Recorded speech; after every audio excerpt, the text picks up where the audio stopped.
This is what Afghan interpreters and their advocates have been waiting for. The first plane arriving on Canadian soil.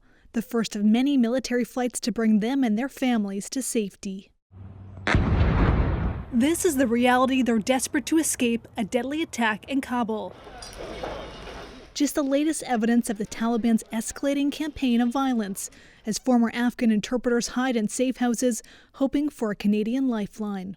We're in high risk. We cannot do anything right now. We don't have guns. We agreed to hide this former interpreter's identity because he said the Taliban is hunting him. There was a Taliban checkpoint in front of our house, and they were asking about me, like, hey, where's this guy? They were looking for me. He says the requirements of the Canadian government's resettlement process put him in more danger. We don't have access to the printer. We don't have access to computer to fill out the forms and stuff like that.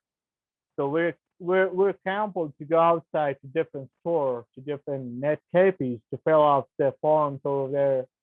And people are getting know about that, say, like, these guys are going to Canada. It's going to be high risk for us too.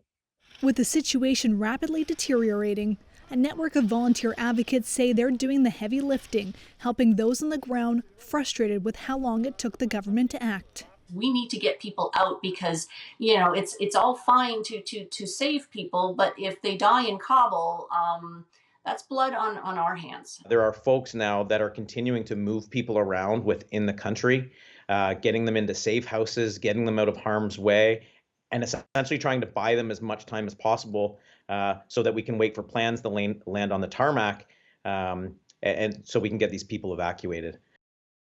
Ashley, what more do we know about this first plane arriving in Canada?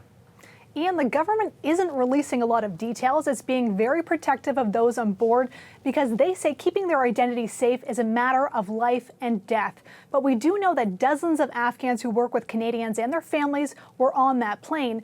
And it's just the first of a series of flights in the coming days and weeks. In a statement, the government said, "We are doing everything we can to get Afghan refugees out as swiftly and safely as possible, but we recognize that the security situation can change rapidly." Ian? All right, Ashley, thank you. Thank you.